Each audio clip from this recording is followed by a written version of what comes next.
자, 오늘은 어떤 얘기를 해드리면 좋을까 싶은데, 사실 오늘 좀 특별한 게스트를 좀 초대를 했습니다. 바로 장의사 초대를 했는데, 실제로 지금 장의사 일을 하고 계시는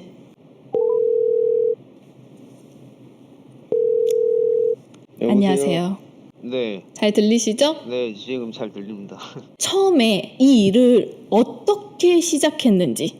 우선은 제가 학교 다닐 때 네. 운동을 했었어요. 이게 교통사고가 나가지고 더 이상 운동을 못하게 이렇게 사고가 나가지고 이 재활을 하다가 이제 장의사라는 거를 찾게 된 거죠. 장의사라는 게 옛날에 학교 다닐 때 저희가 시체 닦는다는 일, 이거 장난으로 뭐 알바하러 간다 이렇게 많이들 했었단 말이에요. 네. 직접 제가 이거를 면접을 보러 가고 진짜 한다는 생각을 하니까 좀 떨리고 재밌고 근데 어떤 궁금한 일이 게 생길까. 예. 면접은 어떻게 봐요? 면접은 그 장례식장에 가서 우선 이력서를 넣죠. 중요한 거는 뭐 시신을 볼 수 있냐, 뭐 만질 수 있냐. 그게 가능하다 하면 뭐 저는 실제로 시신을 본 적이 없기 때문에 당연히 할 수 있다고 했죠. 그래서 처음에 일을 시작하게 됐다, 본인이. 그렇죠. 괜찮았어요? 제일 처음에 뭐부터 배워요? 처음에는 시신을 보죠. 아, 볼 수 진짜? 있는지 없는지. 어. 우선 시신을 보는 것부터 시작을 하고, 보통 사람들이 시신만 보고 도망치는 사람들도 많아요. 면접을 보고 출근을 했는데 네. 시신을 보기만 했는데 다음날 안 나오거나 그런 사람들도 많고요. 저는 거기까지는 괜찮더라고요. 뭔가 떨렸는데 그때까지는 괜찮았어요. 근데 출근한 지 한 3일째 되는 날 출동을 나가게 된 거죠. 첫 출동을. 장례 지도사라는 게 우선은 만약에 고인이 발생하면 저희가 그 현장에 출동을 나가요. 출동을 나가서 고인을 모셔온 다음에 안치를 모시고 상담부터 입관, 발인까지 다 하는 일이 장례 지도사가 하는 일이거든요. 갔는데 영화에서만 보던 그 폴리스 라인이 다 쳐져 있는 거죠. 아파트였는데 과학수사대들도 다 와 있고 형사들도 다 와 있고. 그래서 그냥 벙쳐가지고 그냥 사수만 절절절 따라다니면서 집 안에 들어갔는데 네. 거실이 온통 다 피바다가 돼 있는 거예요. 저는 그것만 보고도 생전 처음 보는 그런 광경이니까. 아버지는 어렸을 때 돌아가시고 네. 어머니랑 따님분이 같이 살고 계셨는데 따님분이 자폐를 가지고 계셨어요. 어머님이 너무 혼자 키우시고 하니까 너무 힘드셨나 봐요. 네. 따님분을 어떻게 보면 살해를 한 거죠. 죽인 거죠. 죽이고 그 어머님도 자살을 하셨는데 네. 따님분이 어떻게 죽었냐면 이렇게 어머님이 칼로 온몸을 난도질을 해 두셨더라고요. 목부터 뭐 그냥 전신을. 어머니도 장애가 있으신 건 아니죠? 그것까지는 저도 정확하게는 모르겠는데 너무 그냥 힘들어서 그랬나라고밖에 생각을 못하죠. 정확하게는 뭐 모르기 때문에. 따님이 어렸나요? 따님분이 대학생 정도 됐었어요. 대학생 정도 되셨고 네. 이게 뉴스에도 나온 사건이었어요. 그게 제 첫 출동이 엄청 큰 사건이었어가지고 네. 어머님은 손목을 많이 그으셔가지고 손목도 너덜너덜해지시고 자기가 자기 목을 찌르셔서 이렇게 자살을 하신 거죠. 저는 첫 출동이기 때문에 그냥 너무 벙쪄가지고 어떻게 수습을 하고 어떻게 모셔온지도 기억이 안 나요. 근데 모시고 와서 이제 안치를 모시고 장례 지도사가 24시간 근무를 해요. 네. 24시간 근무하고 24시간 쉬고 이렇게 근무를 하는데 저녁에 이제 일이 없으면 잠시 쉴 수 있는 시간이 있거든요. 그럼 제가 다른 분향소가 다 꽉 차 있어서 지하로 내려가서 비어있는 분향소에서 잠을 좀 자려고 누웠어요. 누워있다가 잠이 들었는데 그 분향소 바로 옆이 하필 안치실이었던 거죠. 안치실인데 새벽에 잠을 자고 있는데 어디서 계속 그 쿵쿵 소리가 들리는 거죠.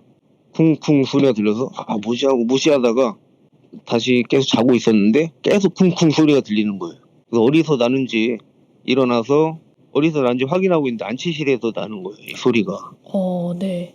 들어가서 불을 켜고 보니까 냉장고 그 2개가 열려 있는 거예요. 어떤 냉장고요? 시신 냉장고가. 그냥 비어있는?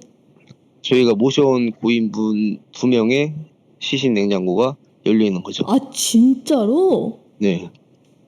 제가 그때 너무 그러니까 너무 놀라고 어. 너무 무서워가지고 그냥 냉장고 문만 닫고 그냥 밖으로 나가가지고 그냥 뜬 눈으로 밤을 지새웠거든요. 그러니까 퇴근을 하고 나서 너무 피곤하니까 씻고 좀 잤어요. 또 제가 그 당시에 복층 오피스텔에 살고 있었는데 복층 오피스텔이 그 올라가는 계단이 나무로 돼 있어가지고 올라갈 때 발소리가 다 들리거든요. 네. 그럼 제가 자고 있는데 누가 계단을 올라오는 소리가 들리는 거예요. 아, 자고 있는데. 네, 자고 있는데 저는 혼자 사는데 네. 뭐지? 듣고 있는데 어느 순간 절반쯤 올라왔을 때쯤 소리가 멈추는 거지, 발소리가. 어. 누가 저를 쳐다볼 수 있는 정도의 그 높이까지 올라온 다음에 멈춘 거죠, 발소리가. 어. 저는 뭐지? 눈을 떴는데 그때 가위가 처음 딱 눌린 거예요. 아, 태어나서 처음. 태어나 처음으로. 어.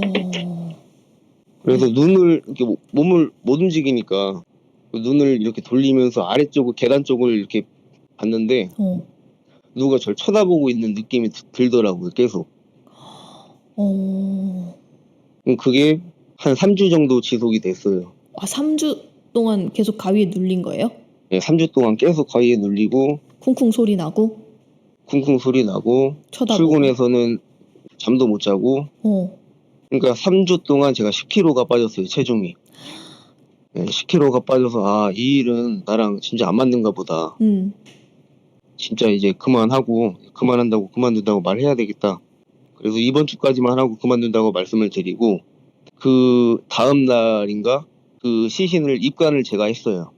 근데 원래 그렇게 훼손이 많이 되고 그런 시신들은 수의를 솔직히 못 입혀요. 못 입히고 원래는 관에 모신 다음에 그 시신 위에 수의를 덮어드리는데 그때는 저도 일을 배워야 되는 상황이고 그렇기 때문에 그 사수가 입혀보자. 온 몸을 랩으로 감싸고 터진 곳은 다 꼬매드리고 그래서 수의를 이쁘게 입혀드리고 입관을 진행하고 화장까지 다 끝낸 거죠. 네.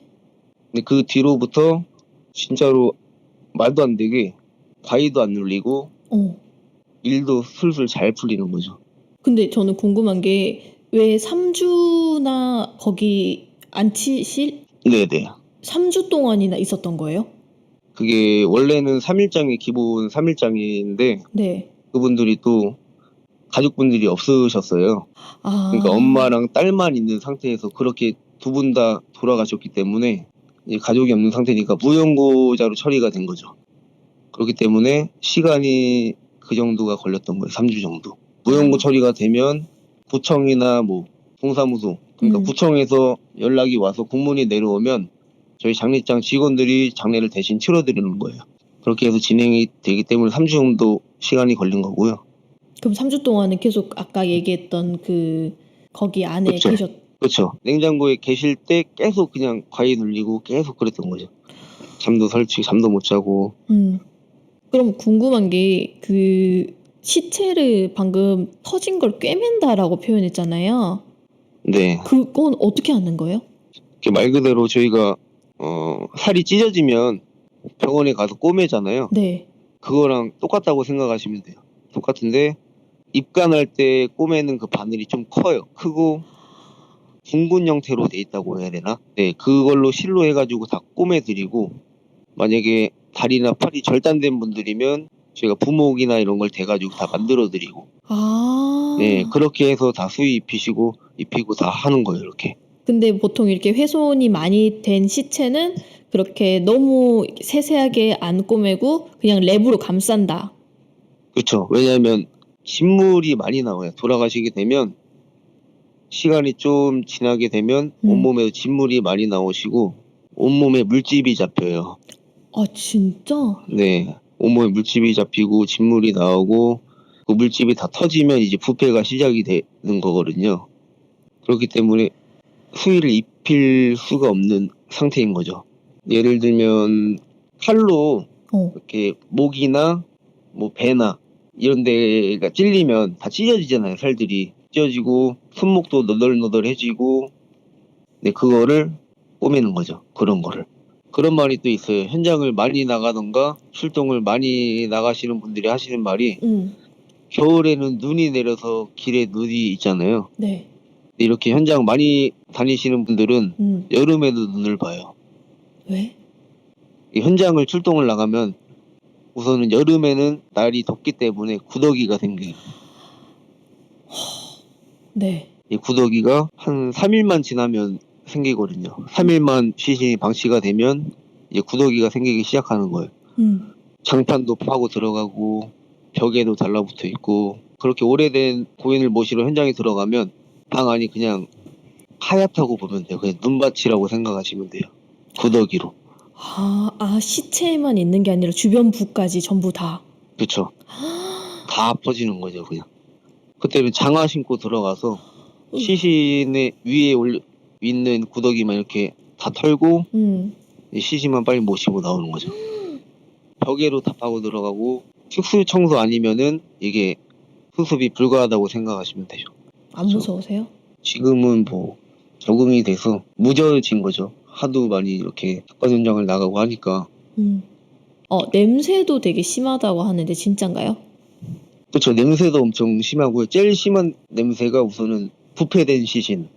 그러니까 시간이 오래돼서 썩은 시신이 냄새가 제일 심하고요. 어느 정도로 심하냐면 아파트 10층에서 만약에 이렇게 돌아가셨어요. 그러니까 아파트 1층까지 냄새가 나요. 와, 진짜? 그 냄새가. 그래 주민들이 신고를 하는 거예요. 냄새가 너무 심하다고. 근데 저는 사실 단 한 번도 그런 경험을 사실 한 적은 없어서 네. 영을 씻기만 했지 사실 시체를 본다거나 한 적은 없거든요. 그게 네. 어떤 냄새인지. 예를 들면 젓갈 있잖아요. 그러니까 푹 섞인 젓갈 냄새라고 해야 되나? 푹 삭힌 젓갈 냄새? 그러니까 이거는 말로 표현할 수 없는 그런 냄새예요. 이거는.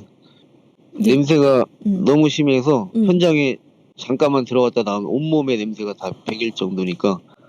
아, 진짜? 그렇죠. 그럼 혹시 주변에 이제 네. 본인은 사실 제가 봐도 이 사람은 정말 무디다라고 생각한 탑 중에 한 명이거든요. 무당인 제가 봐도 이 사람은 전혀 귀신이 눈앞에 와도 눈 하나 깜짝 안 할 것 같다. 아까도 보셨잖아요. 뭐 이렇게 계단을 올라오든 말든 가위 누리는구나. 그냥 3주 뒤에 그만둬야지. 10kg가 빠지든 말든 그냥 그만두면 되지 라고 생각할 정도로 되게 좀 이런 기운이라든지 이런 거에 되게 무디신 분인데, 본인 주변에 같이 일하시는 분들은 또 안 그러신 분들이 분명히 있을 거 아니에요. 배를 타고 고인을 찾는단 말이에요. 다른 고인이 건져진 거죠. 뼈까지 쑥 빠진다고 생각하시면 돼요. 너무 불어가지고 한 달 전에 출동을 나간 거예요. 이거는. 그러니까 장갑을 끼든 간에 어쨌든 내장을 다 직접 만져서. 보통 제일 많이 돌아가신 게 옷장 있잖아요. 옛날에 저희 사무장님이 장례장에서 일을 하고 계실 때 네. 소리를 또 잘 입히고 하기 때문에 소리를 내시죠. 이렇게. 산이었는데 그 정상에서 목을 매달아 돌아가신 거예요. 어쨌든 장의사 일을 지금 얼마나 하셨죠? 지금 5년째 하고 있습니다. 진짜 오래되셨다. 네. 진짜 어릴 때부터 하셨구나. 그죠. 전역하고 바로 시작한 거기 때문에. 이런 너무 디테일한 얘기를 해도 될지 모르겠는데, 이제 목을 매달고 가시는 분들은 혀가 지금 나오냐 말리냐 지금 이 대화로. 맞아요. 그런 게 많죠. 저도 이 일을 시작하기 전에는 그렇게 생각을 했어요. 목 매달고 죽으면 혀가 끝까지 나온다. 네. 라고 생각을 했는데 절대 안 그렇고요. 네, 사람 혀가 그렇게 길 수가 없는 거고. 네. 사람 혀가 그렇게 길 수가 없고. 네. 보통 그냥 혀를 깨물고 계시죠. 진짜? 네. 혀를 깨물고 계시고 혀가 이렇게 나오신 분들은 본 적은 없어요. 지금 다들 난리 났어. 거의 막 나온다, 맞다, 내가 맞다 지금 이랬는데 지금 한 번에 한 큐에 정리해 주셨어요. 혀가 나오는 경우는 5년 동안 본 적이 없다. 그렇죠. 사람이 충동적으로 자살을 하는 거잖아요. 네. 이게 사람이 목을 매달기 전에는 뭐 이렇게 하다가 풀 수 있겠지라는 생각을 한대요. 잠깐만, 다시. 이게 목을 매달고 하다가 너무 고통스러우면 이 줄을 내가 풀 수 있겠지? 라고 생각을 한대요. 목 매달아서 죽는 사람들이 대부분. 오. 네.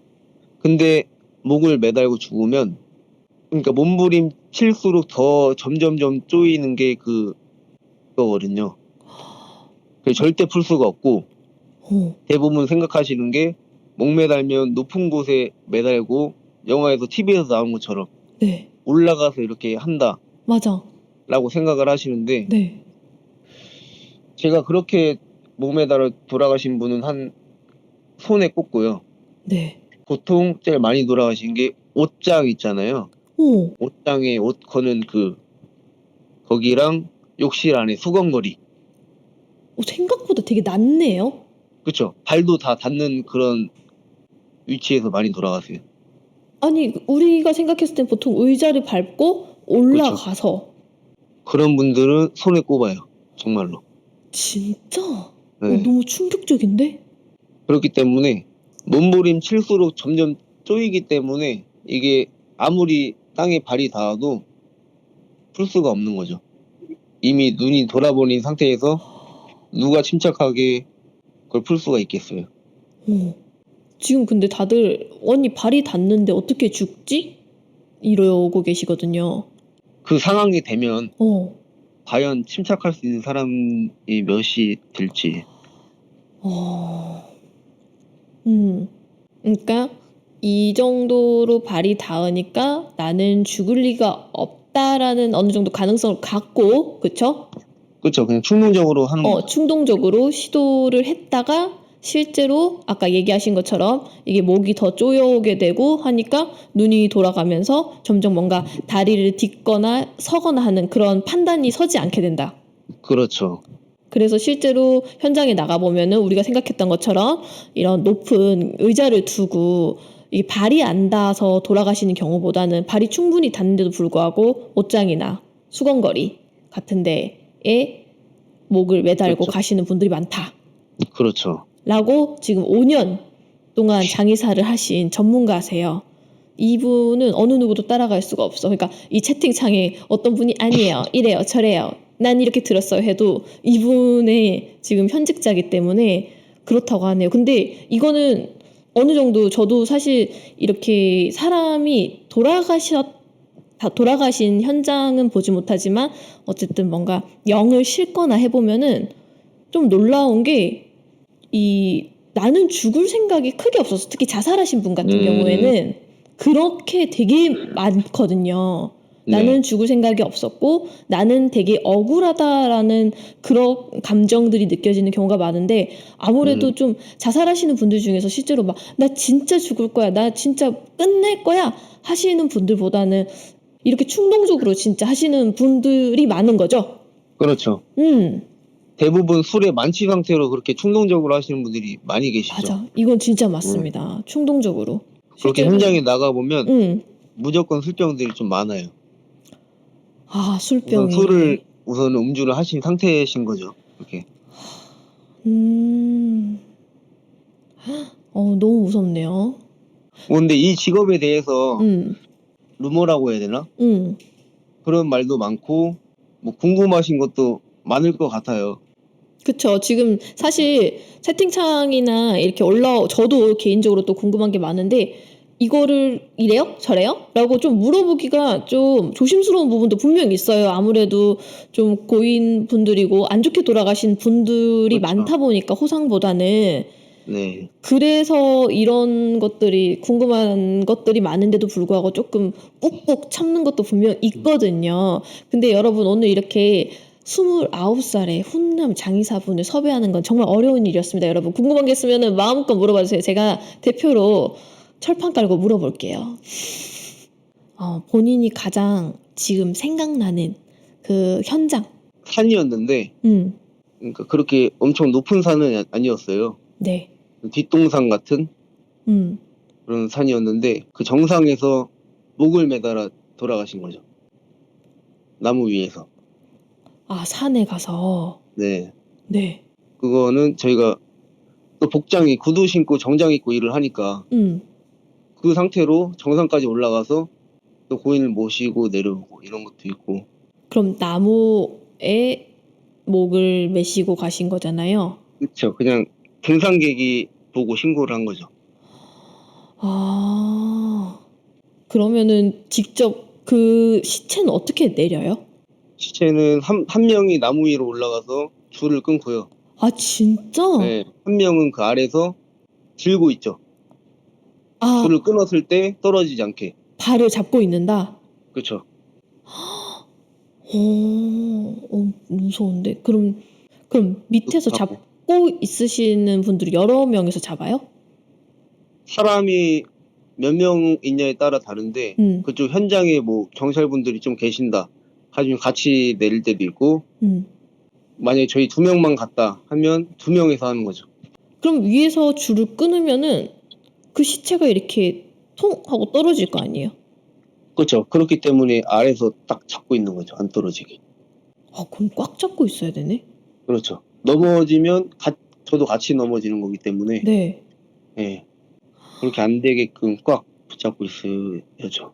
솔직히 말해서 현장에 나가면 빨리빨리 수습을 하고 빨리빨리 해야 되기 때문에 아무 생각이 없어요. 아, 그냥 만지는데 그냥 빨리빨리 하는데, 예를 들면 뭐 엘리베이터가 없는 고시원, 응, 고시원인 이렇게 높은 층 있잖아요. 네.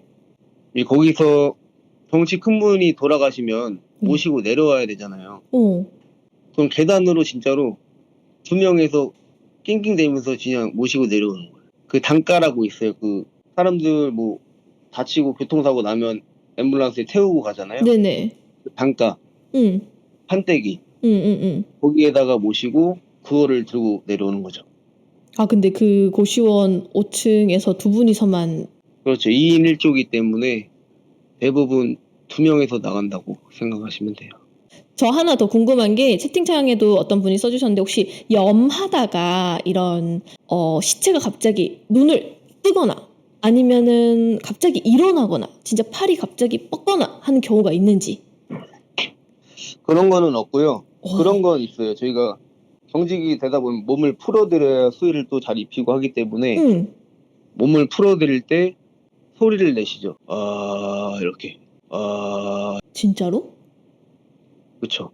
뭐, 풀 때 뭐 몸에서 이렇게 뭐가 올라오시나 봐요. 그래서 몸을 풀어드리면 그런 소리가 간혹 나시는 분들이 많이 계세요. 그럼 안 놀래요? 처음 하신 분들은? 맨 처음에는 처음 듣게 되면 놀라는데 응. 그 뒤로는 그냥 다 똑같이 무뎌지는 거죠. 그런 게 있어요. 무단 횡단 하시는 분들 많이 계시잖아요. 네. 근데 그게 제일 위험한 게 한 달 전에 출동을 나간 거예요. 이거는 네. 아, 한 달 전에 있었던 일? 네, 어. 큰 사거리가 있었는데 네. 거기서 어떤 할아버지가 자전거를 타고 가고 계셨어요. 근데 저 앞에 신호등이 있는데 깜빡깜빡 거리는 거죠. 그럼 빨리 지나가려고 딱 가고 있는데 그쪽에 서 있는 차가 그 대형 덤프 트럭이 있었어요. 덤프 트럭이 있는데 앞에 자전거가 지나가면 덤프 트럭은 바로 앞을 못 보잖아요. 네. 높기 때문에. 네. 바로 그냥 밀고 지나가 버린 거죠. 신호가 바뀌니까. 그럼 바로 깔리고 덤프 트럭 기사는 뭔가 덜컹거리니까 뭐지 하고 내려서 봤더니 할아버지 이렇게 돌아가신 거죠. 깔려가지고. 그렇게 대형 차에 깔리게 되면 진짜로 사람이 그냥 찌부가 돼요. 사람이 그냥 눌린다고 생각하시면 되죠. 바짝 그냥 평평하게. 상상이 안 되는데요?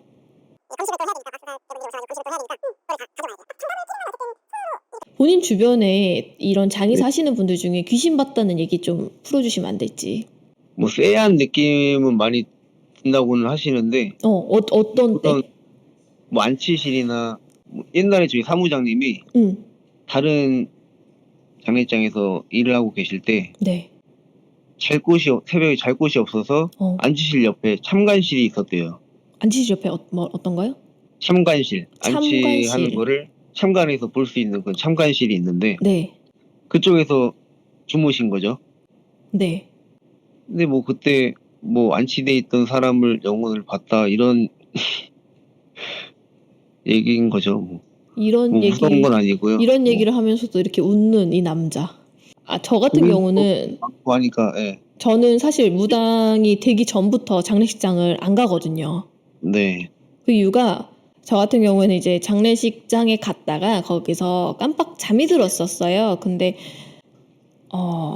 아기가 유치원생이 그 장례식장 복도에 서 있는 거예요. 꿈에서.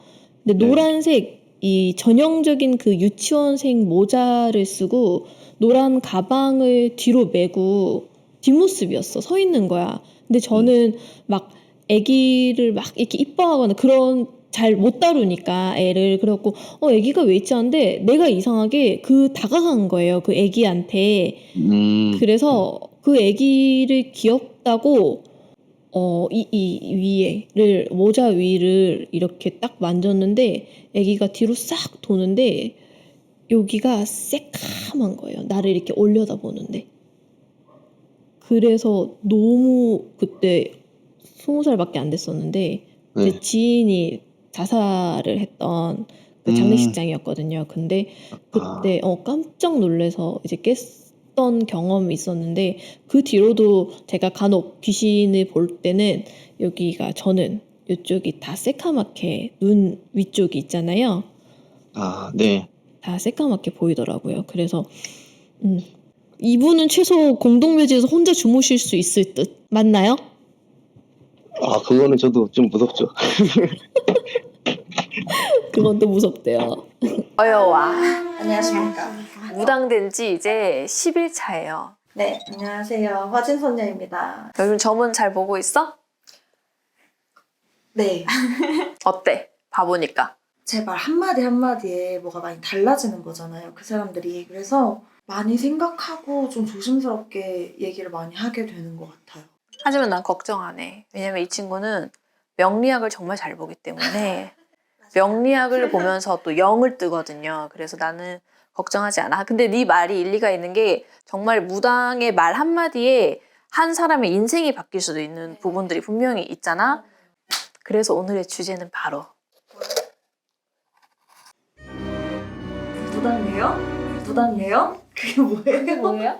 무당 예언에 관련된 소름 돋는 이야기야.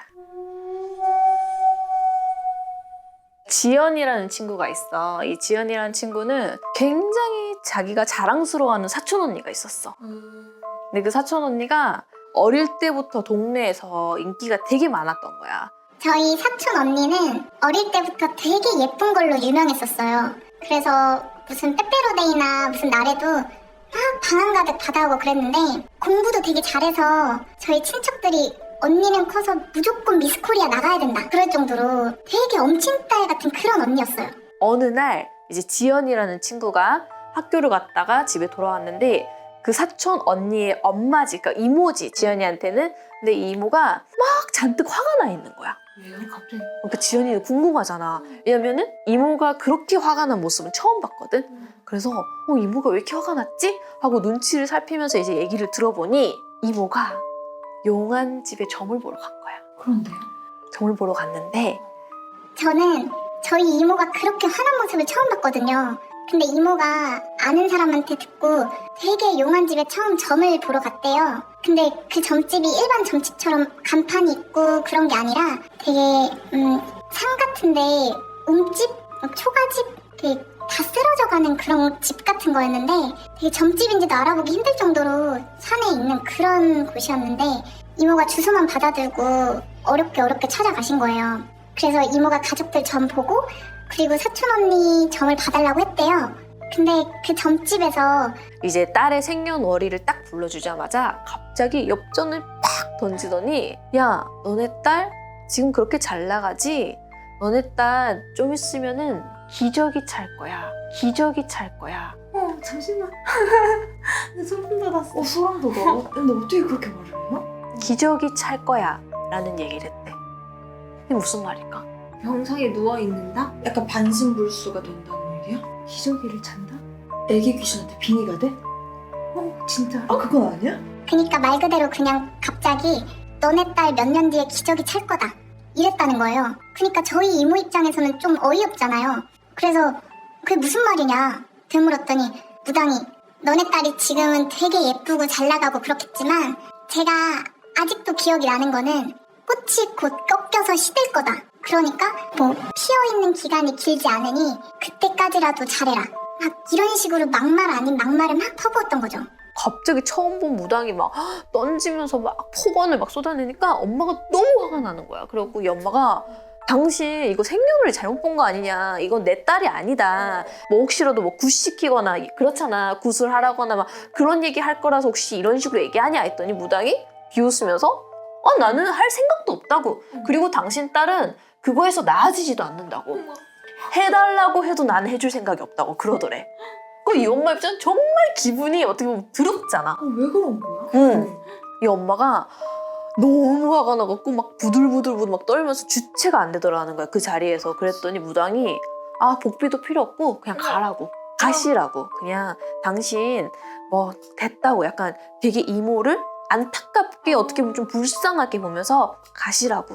이 이모 입장에서는 더 화가 나잖아. 그 집을 나왔는데도 분이 안 풀려가지고 그 앞에서 막 침을 뱉으면서 막 욕을 하면서 여기는 귀신집이라면서 내가 왜 여기를 왔지? 막 하면서 내가 잘못 온 것 같다. 내가 속았다. 괜히 내가 무당 얘기를 들어가지고 이런 거에 이런 재수없는 소리를 듣다냐면서 이모가 막 집에 왔고 막 귀를 씻고 별의 별짓을 하는데도 너무 이게 분이 안 풀리잖아. 그래가지고 이제 동생네 집에 와가지고 이 얘기를 털어놓기 시작한 거야. 그러니까 너무 화가 난다. 그러니까 이제 지연이 엄마가 언니 너무 상심하지 마라. 무당들 정말 별의별 소리를 다 한다더니 괜히 언니 딸이 너무 잘 나가고 하니까 질투나서 그런가 보다 이랬대. 그렇고 지연이도 너무 놀랍잖아 그런 얘기들이. 그래서 우리 사촌 언니 그런 사람 아닌데 왜 그 무당이 그런 얘기했지? 역시 뭐 그런 거 아닌가 봐 이러면서 지도 이제 그때는 크게 생각을 안 하고 들어갔대. 그리고 시간이 지났어. 모두가 다 이 무당의 말을 까먹을 정도로 아무렇지 않은 날들이 이제 지나간 거야. 그날 방학이었는데 지연이가 집에 있는데 갑자기 엄마가 어떤 전화 한 통을 받더니 깜짝 놀래하면서 지연이한테는 말도 안 하고 갑자기 그냥 불이 나게 나가시더래. 엄마가 갑자기 나간 다음에 저녁 늦게 집에 오셨는데 정말 기진맥진해서 돌아오셨거든요. 근데 엄마가 하는 얘기가 언니가 교통사고가 났다는 거예요.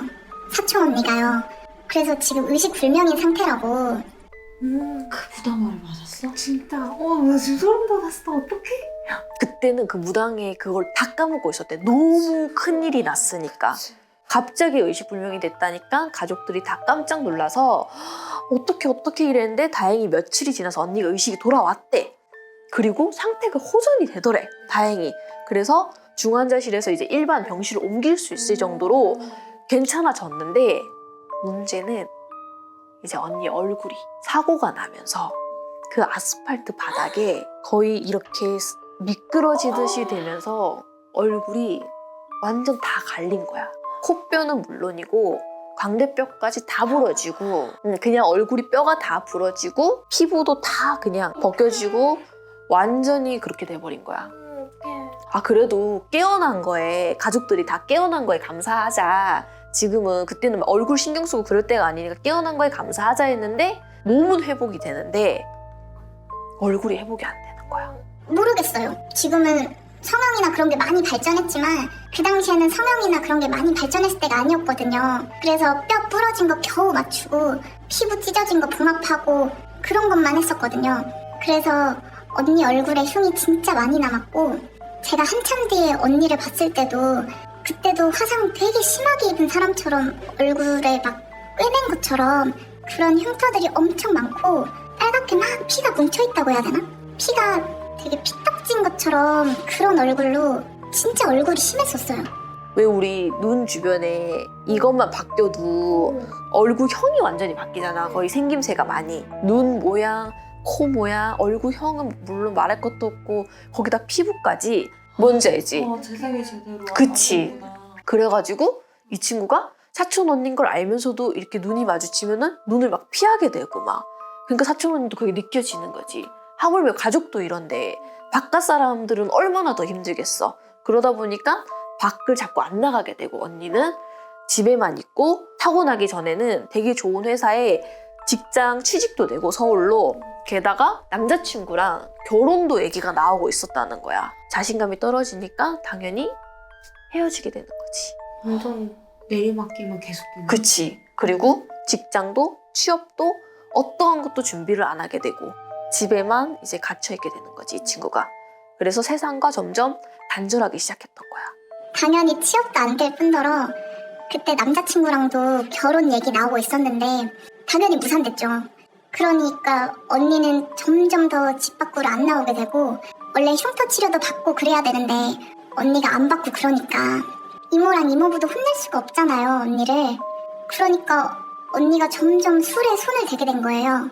이제 은둔 생활을 하면서 점점 더 가족들 몰래 마시고 하면서 어느 순간 알코올 중독자가 돼버린 거야. 나중에는 언니가 방 안에서 소변을 잠자는 시간 빼고는 다 취해 있고 잠 역시도 술에 취해서 잠이 드는 거잖아.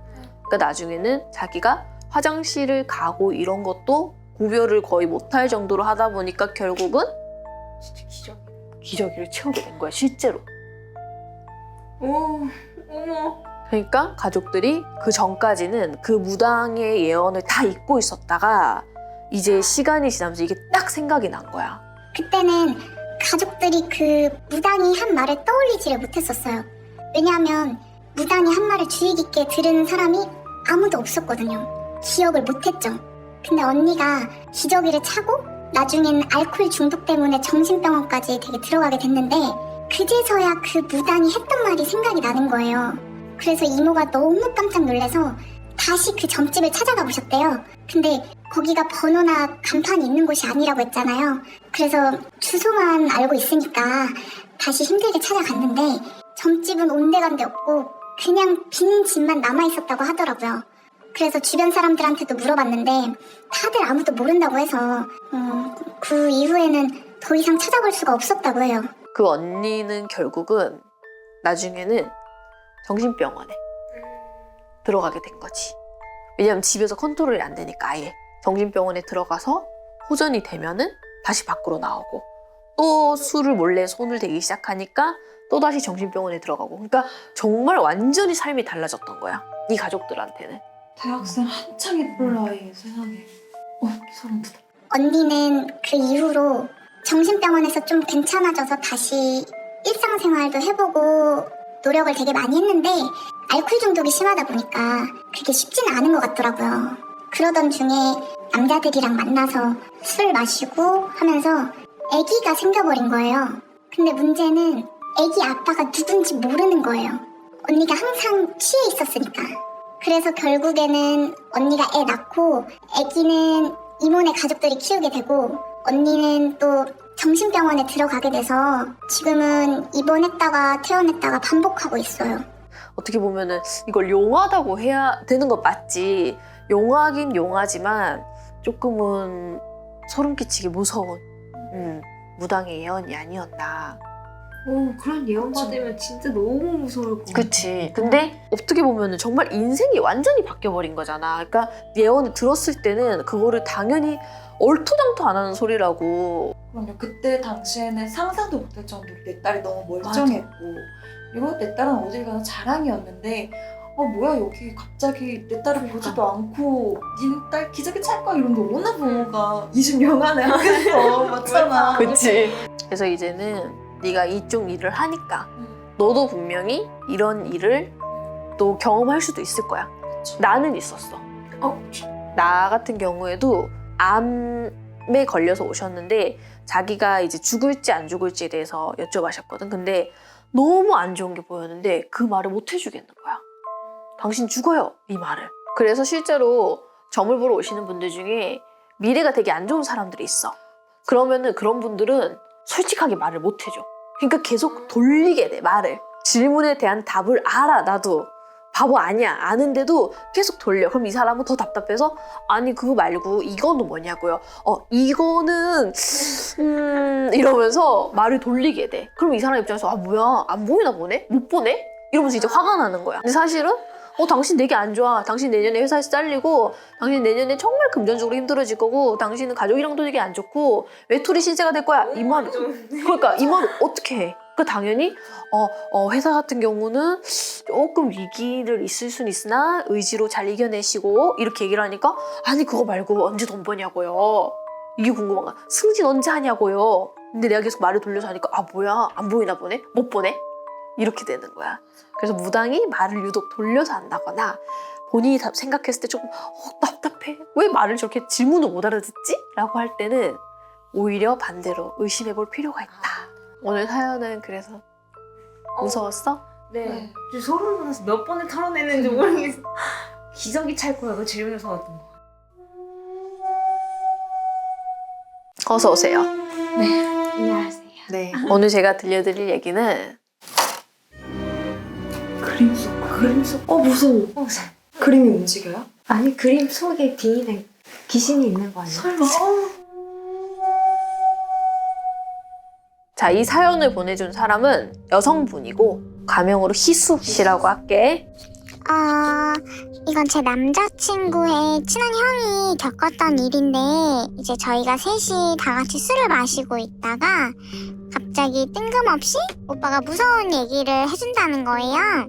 근데 그 오빠가 한참을 뜸을 들이더니 사실은 자기가 엄청난 걸 겪었던 게 있는데, 자기가 그 일 이후로 귀신은 있다 라고 믿게 됐다고 하시면서, 너네도 아마 내 이야기를 들으면 귀신이 무서워질 거라고 막 그런 식으로 얘기를 하면서 그때 듣게 된 얘기거든요. 그 오빠가 어느 날 아는 사람한테 그림을 선물 받은 거야. 그림을 선물해준 사람이 해외여행을 다니다가 예술품 같은 거, 골동품 같은 거 왜 모아놓고 그런 구제샵 같은 데 있잖아. 싸다. 그 그림을 딱 보자마자 이거는 이 친구를 선물해줘야겠다. 정말 잘 어울릴 것 같다라는 느낌이 들었대. 지인이 이제 한국에 들어와서 그림을 선물 받았는데 이 오빠라는 사람이 그 그림을 보자마자 너무 깜짝 놀란 거야. 왜요? 너무 마음에 들더래.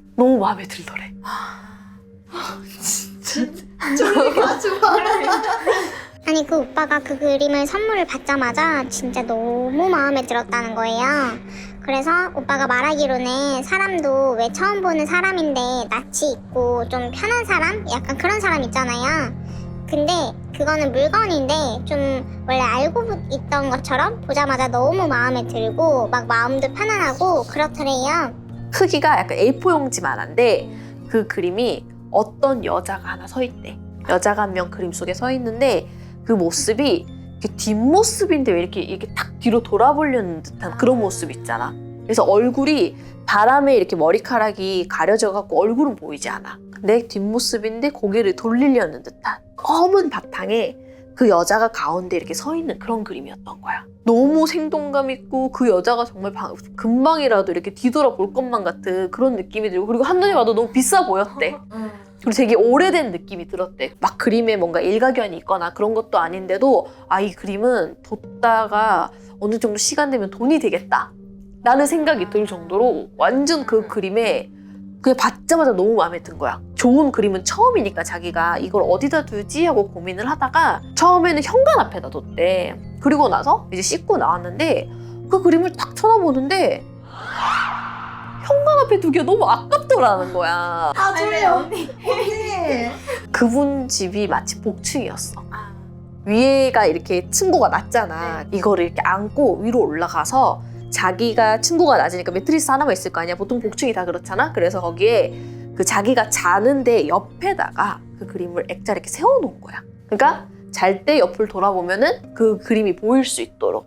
그러지 마. 아니 그 오빠가 처음 그 그림을 가지고 온 날 자려고 누웠는데 이상하게 마음이 그렇게 편하더래요. 약간 그 수호신? 뭐 그런 것처럼 자기를 막 지켜줄 것만 같은 느낌도 들고 하면서 오빠가 이제 속으로 이래서 사람들이 종교를 갖는구나 라고 생각을 했대요.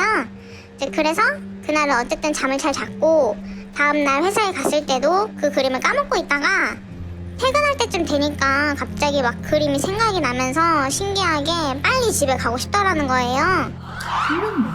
그 그림을 드리고 나서부터 집에만 들어오면은 마음이 편안해지면서 몸이 노곤해지더래.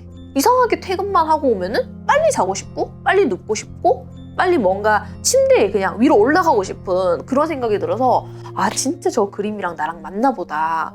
정말 그림을 그리기 잘했다라는 생각이 들 정도로 그랬었는데 어느 날 주말에 그리고 나서 이제 얼마 안 지나가지고 주말에 그 오빠가 이제 주말에 게임을 몰아서 하는 스타일인데 복층에서 이제 막 1층에서 헤드셋을 끼고 게임을 막 하고 있었는데 갑자기 소름이 쫙 끼치더라는 거예요. 그래서 뭐 날씨가 추운 것도 아닌데 뭐지? 하고 처음에는 그냥 무시를 했었대요. 근데 조금 있다가 또 추워가지고 자기 팔 있잖아요? 그 팔을 봤는데 팔에 있는 털들이 다 쭈뼛쭈뼛 서 있고 온몸에 소름이 돋아 있었다는 거예요. 그 순간 갑자기 확 무서워지면서 자기가 뭔가 엄청 무섭다라는 생각이 들더래요. 잠시만. 그 자기가 이 집에 이사 와서 단 한 번도 그런 생각이 들어본 적이 없는데 그런 싸한 느낌을 거기다 남자잖아. 이 느낌이 뭐지? 하고 또 막 하는데 또 느낌이 쌓였는데 그 2층 복층 그 특유의 난간처럼 돼 있잖아. 거기로 누가 쳐다보는 느낌이 들더라는 거야. 잠시만요. 나 지금 닭살 돋았어요. 나 집에 어떻게 가? 우리 집 복층이야. 이 사람 게임을 하다 말고 이렇게 쑥 쳐다봤대 거기를. 근데 당연히 없죠. 아무것도 없지. 왜 이런 느낌이 들지? 이 집 이사 와서 한 번도 이런 생각이 든 적도 없고 복층이 무섭다라는 생각이 든 적도 없었는데 왜 이렇지? 이러고 다시 또 게임을 했대. 또 집중해서 하고 있는데 또 집중을 해서 게임을 막 하고 있는데 이제 그 헤드셋을 끼고 있었다고 했잖아요. 근데 그 2층에서 뭐가 막 부스럭거리는 소리? 뭐 그런 소리 같은 게 들리더래요. 그래서 이제 오빠가 자꾸 신경이 쓰이니까 아 그냥 기분 탓인가? 이러면서 이제 무시를 하려고 했는데 그 소리가 그 막 있잖아요. 막 이불 부스럭부스럭거리는 소리 같은? 뭐 그런 소리였었대요. 그래서 오빠가 헤드셋을 확 빼고 일어나가지고 2층으로 올라갔는데 근데 아무것도 없더래요. 그냥 평온 그 상태. 근데 신기한 게 그날 이후로 1층에서 컴퓨터만 하면 이상하게 자꾸 2층에서 누가 쳐다보는 것 같은 뭐 그런 쎄한 느낌 같은 게 계속 들었다는 거예요. 그 그림을 드리고 나서 얼마 안 된 거지. 이제 꿈에서 어떤 여자가 나오기 시작했던 거야. 원래도 근데 이 사람이 꿈을 많이 꾸긴 했대. 그러니까 잡다한 꿈 다. 근데 꿈에 어떤 여자가 나와서 계속 울고 있었다는 거야. 근데 그 여자한테 가까이 다가가려고 하면 깨고 여자가 이렇게 숙인 채로 막 울고 있대. 되게 어두컴컴한 데서. 또 다가가려고 하면 또 꿈에서 깨고 또 어느 날 이제 꿈을 꾸는데 그 여자가 또다시 울고 있더라는 거야. 근데 그 여자를 쳐다보는데 마음이 막 찢어지는 것처럼 너무 아프더래. 그 약간 전생에 마치 이렇게 연결돼 있던 사람의 느낌처럼. 그래서 이 사람이 꿈에서 깨고 이제 친구들한테 얘기를 한 거야. 내가 자꾸 이런 사람이 꿈에 나온다. 근데 그 여자를 볼 때마다 옛날에 내가 정말 애틋하게 사랑했던 사람처럼 볼 때마다 너무 마음이 아리고 아프다 이랬더니 친구들이 미친놈 아니냐. 미친놈 아니냐. 맞지. 맞지. 그런 거 전생? 너 전생 믿는 새끼였어? 하면서 근데 그 오빠는 사실 진지하게 얘기했던 거였는데 이제 친구들이 막 너무 놀리고 그러니까 이제 더 이상 얘기를 안 했대요. 근데 우연인지 친구들한테 말한 그 날부터 이상하게 집에만 가면 온몸이 몸살 걸린 것처럼 아프고 그 막 눈꺼풀 있잖아요. 그게 엄청 무겁고 막 밖에 어디 나가고 싶은 생각도 아예 안 들고 그냥 완전히 무기력한 상태. 약간 만성피로처럼 막 그냥 계속 피곤하더래요. 그래서 그냥 컨디션이 안 좋나 보다 이렇게 생각을 하고 넘겼다는 거죠. 잠을 자는 것도 아닌데 침대에 누워있어 몽롱한 상태 있잖아. 왜 우리 술 마신 것처럼 몽롱한 상태가 되면서 잠에 들 것처럼 하면서 안 들고 그 여자가 꿈에 나올 것처럼 하면서 또 잡으려면 깨고 계속 그 상태가 된 거야. 그러니까 이 사람이 점점 잠을 못 자니까 어떻겠어? 더욱더 피폐해지고 안 좋아지게 된 거지. 그런데 어느 날 이제 어머니가 고향에서 오랜만에 올라오신 거야. 근데 아들을 보니까 너무 깜짝 놀란 거지. 완전 창백해져 있으니까 아들이. 그렇고 너 왜 이러냐, 모습 왜 이러니까 아들이 그 오빠가 그냥 뭐 요즘 몸이 좀 안 좋아서 그렇다 그런 식으로 둘러댔대요. 근데 그 오빠 어머니도 약간 신기? 뭐 신기 같은 게 있는 분이셨어가지고 뭔가 오빠가 이상하다고 느끼신 거죠. 그래서 일단 그 오빠 보고 출근하라고 한 다음에 집 청소를 엄청 깨끗하게 해놓으시고 한기까지 다 시켜놓고 가셨던 거예요. 근데 오빠가 이제 퇴근을 하고 집에 들어가려고 하는데 갑자기 엄청 불길한 생각이 막 들면서 현관 비밀번호를 누르는데 손이 막 덜덜덜덜 막 이렇게 막 떨리더라는 거죠. 그래서 본능적으로 집에 들어가자마자 2층으로 바로 뛰어 올라갔대요. 그리고 그 집을 막 미친 듯이 올라가고 딱 봤는데 그림이 없어진 거야. 그림이. 엄마한테 전화를 했대. 엄마 혹시 내 침대에 있던 그림을 못 봤냐? 그랬더니 엄마가 그 그림 그거 너무 이상해갖고 버렸어. 잘하셨네. 잘하셨어. 근데 얘가 그 순간 갑자기 화가 막 머리 끝까지 나면서 원래 그렇게 반항하는 사람이 아닌데 대드는 사람이 아닌데 갑자기 막 엄마가 뭔데 내 물건에 손을 대냐 하면서 막 소리를 지르면서 그러길래 우리 집 오지 말라고 했는데 왜 와가지고 이렇게 시키지도 않은 청소를 하고 왜 이렇게 집을 치워놨냐 그리고 내 물건에 함부로 손대지 말라 했는데 왜 물건을 버렸냐 하면서 막 난리를 친 거야 엄마한테. 그래 씌웠다니까. 그러니까 제대로 씌웠다. 씌웠어. 그러니까 엄마가 너무 깜짝 놀라서 아니 그게 그렇게 중요한 거였어? 그러니까 엄마가 그게 뭔지도 모르면서 정말 그 사람이 울분을 토해서 정말 눈물이 날 정도로 너무 서러우면서 막 화가 막 어디 끝까지 나더라고요. 어디다 갖다 버렸냐고 엄마가 그 그림 너무 안 좋아갖고 밑에 그냥 분리수거한 데다 버렸다고 그 사람이 정말 맨발로 거의 가갖고 그걸 다 뒤진 거야. 쓰레기 거기 분리하는 데를 그 그림을 찾아낸 거야. 또 있더래 그 그림이.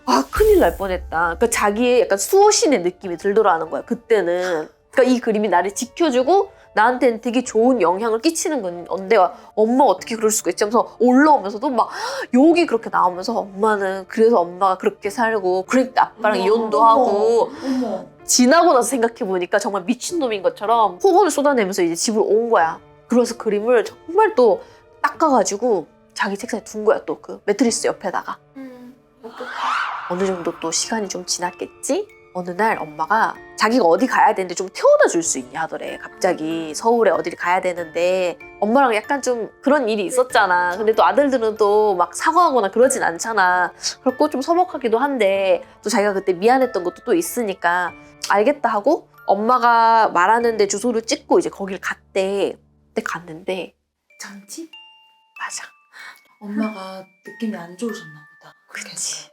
엄마가 점집을 데리고 간 거야. 근데 엄마가 여기 되게 용한 데라고 엄마가 보고 싶은데 혼자 오기 무서워서 널 데리고 왔다. 그러니까 같이 올라가자는데 그 사람이 그렇게 가기가 싫더래. 화가 또다시 머리 끝까지 나면서 자기가 이게 분노가 막 가라앉기 힘들 정도로 막 어떻게 나를 또 이렇게 속일 수가 있지? 하면서 엄마가 그렇게 싫더라는 거야. 근데 자기가 이전에 엄마한테 상처를 준 게 있잖아. 그래갖고 정말 이성으로 그걸 꾹꾹꾹꾹 누르면서 아니 자기는 안 가겠다. 여기 차에 있겠다 했더니 엄마가 아니 내가 너무 무서워서 그런다.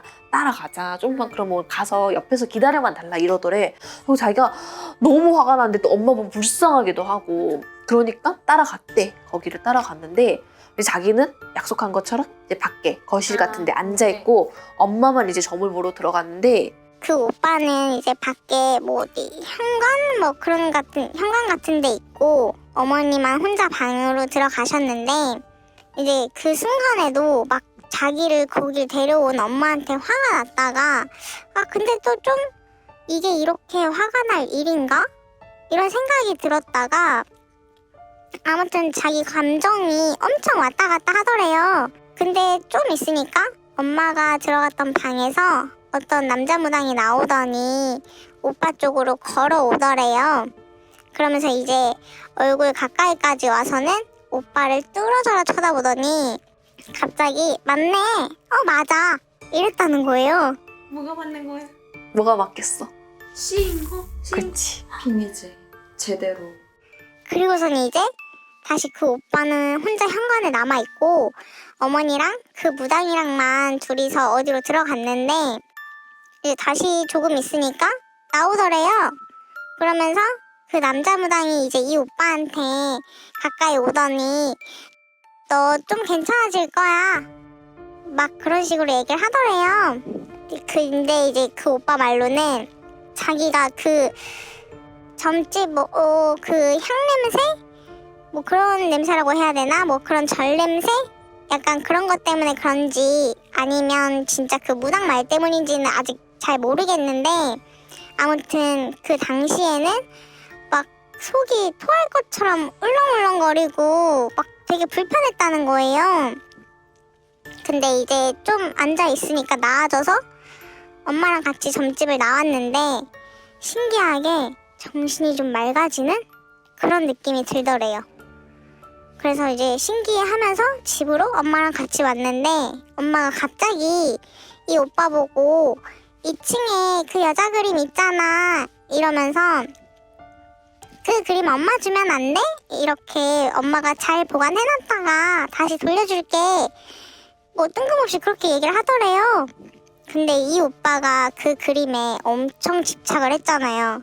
근데 그 순간 자기가 진짜 별거 아닌 것처럼 그거 가져가 라고 쿨하게 대답을 했다는 거예요. 그래서 엄마가 그 그림을 신문지 같은 데다가 싸서 가져가셨대요. 그 그림을 가져와가지고 어떻게 했을까? 태워요. 글씨 좀 묶어놨는데 그럼 어떡해? 아니지. 어차피 그 애는 못 나오는 거니까 그림에서 그 귀신은. 그러면은 그 애 본거지를 없애거나 아니면은 봉인을 해놓거나. 아닌가? 원래는 그 그림을 태워서 없애려고 했대. 원래는. 그래서 엄마가 원래는 그 무당집에 갖다 주기로 했었던 거야. 근데 엄마가 막상 그 그림을 받고 나니까 너무 화가 나더래. 그 그림을 보는데 막 내 아들을, 왜냐면 얼굴이 그렇게 완전 창백할 정도로 아들의 어떻게 보면 길을 다 빨아먹은 거잖아. 하고 엄마가 가는 길에 그냥 갖다 버린 거야, 길거리에다가. 또 다른 피해들을. 그리고 나서 그 무당집에 갔더니 그 무당이 왜 그거 안 갖고 왔냐. 엄마가 그냥 내가 판단해서 저기 재수 없어갖고 그냥 오는 길에 버렸다. 뭐 별 수 있겠냐. 우리 아들 괜찮아졌을 텐데. 이러니까 이제 무당이 깜짝 놀라면서 다시 가져와라. 그거는 안 태우면은 그 그림에 계속 있는다. 그랬는데 당연히 못 찾겠지. 그 그림은 또다시 누군가가 가져간 거지. 이제 그 오빠는 그때까지도 자기한테 무슨 일이 일어났는지 아예 뭐 상상도 못했었고, 근데 이게 나중에 알고 보니까 그 그림에 들어있던 귀신한테 완전히 접기? 그 빙의 같은 게 됐었던 거예요. 그러니까 오빠가 진짜 그림이 들어오고 나서 막 밖에 나가기도 싫고 무기력해지고 자꾸 이상한 꿈만 꾸고 얼굴도 점점 창백해지고, 이게 다 그랬던 게 그 오빠가 기가 다 뺏기는 그런 거였었대요. 원래 서서히 그러다가 나중에는 몸도 뺏기고 영혼까지 다 뺏기는 거라고 이제 그렇다고 하더라고요. 근데 다행히 그 오빠 어머니가 이제 신기가 있으니까 자주 다니시던 점집에 가서 얘기를 하셨던 거죠. 그래서 무당이랑 짜고 그 오빠를 억지로 점집에 데리고 갔던 거예요. 나중에 빙의를 빼준 그 무당이 했던 말이, 너 처음에 여기 점집에 들어오기 싫지 않았었냐고 그렇게 묻더래요. 그래서 오빠가 맞다고 뭐 엄마한테 화나고 그랬다고 하니까 이제 점집에 들어가기 싫어하는 거는 귀신 마음이고, 근데 일단 엄마 말을 듣고 따라야 된다라고 생각한 건 이제 귀신이 아닌 오빠 마음이라면서, 원래 빙의가 두 마음이 싸우는 뭐 그런 거라고 얘기했었다고 하더라고요. 어쨌든 그 무당이랑 그 오빠 어머니랑 기도 뭐 그런 걸 해서 오빠한테 붙은 귀신을 이제 억지로 잠깐 그 점집에 봉인이라고 해야 하나? 그 약간 묶어둔 그런 상태였대요. 근데 이제 완전히 없애지는 못하고 그냥 잠깐. 그러니까 이제 그 오빠가 그 순간에 약간 이중인격자처럼 정신이 괜찮아져가지고 엄마한테 이제 그 그림을 아무렇지 않게 줬던 거죠. 저랑 남자친구도 그때 술자리에서 들으면서 아니 어떻게 그럴 수 있냐고 너무 무서운 거예요 그때. 근데 이제 그 오빠도 자기가 이 경험을 안 했으면은 나 이거 진짜 100% 구라라고 생각했을 거라고. 아무튼 그래서 이제 엄마가 그 그림을 가져갔다고 했잖아요. 근데 이 오빠 어머니가 택시를 타고 점집에 가다가 기사 아저씨한테 잠깐만 세워달라고 했대요. 어디 골목 같은 곳에서. 근데 그걸 그냥 버리고 다시 택시를 타고 오셨다는 거예요. 그러니까 이제 그 골목이 어딘지 기억도 못하고 찾지도 못하고 그랬던 거죠.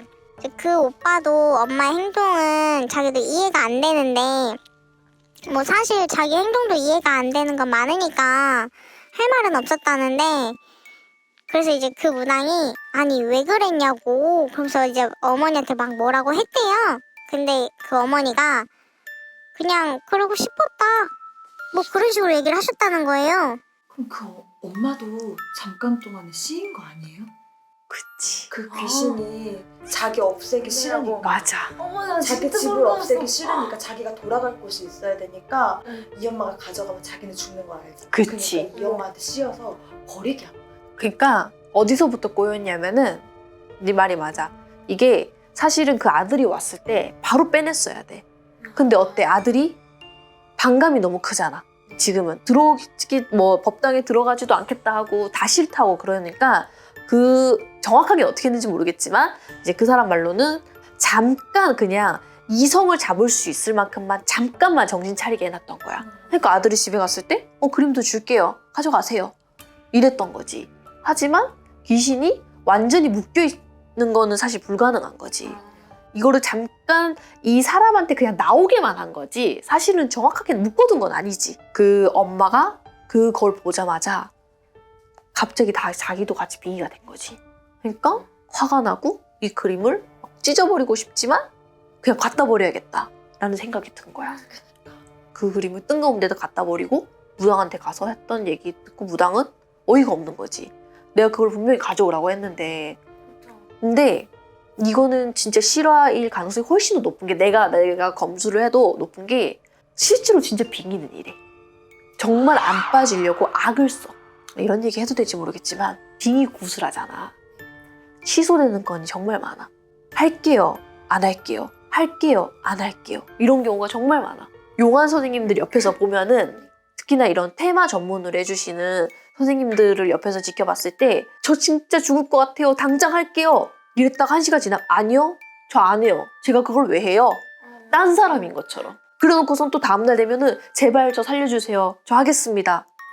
또 좀 있으면은 저 안 해요. 날짜 잡지 마세요. 진짜로 이래. 이 사연은 진짜 찐 막분할 정도로 실제로 빙의는 그래서 물론 그 중에는 정말 그냥 단순 정신분열자도 있을 거고 이상자도 있겠지만 진짜 빙의된 사람들을 나는 실제로 봤거든. 당연히 빙의된 사람들을 진짜로 보면은 우리가 막 TV에 본 것처럼 막 눈가 뒤집고 막 이런 경우는 거의 1%에 불과하고 대부분 99%, 99.9%는 정말 정상적으로 살아가. 맞아요. 하지만 그 빙의가 발동될 때는 정말 이상한 행동을 하지. 점점 더 심해지고 컨트롤 못하면은 실제로 자살을 하는 경우도 되게 많아.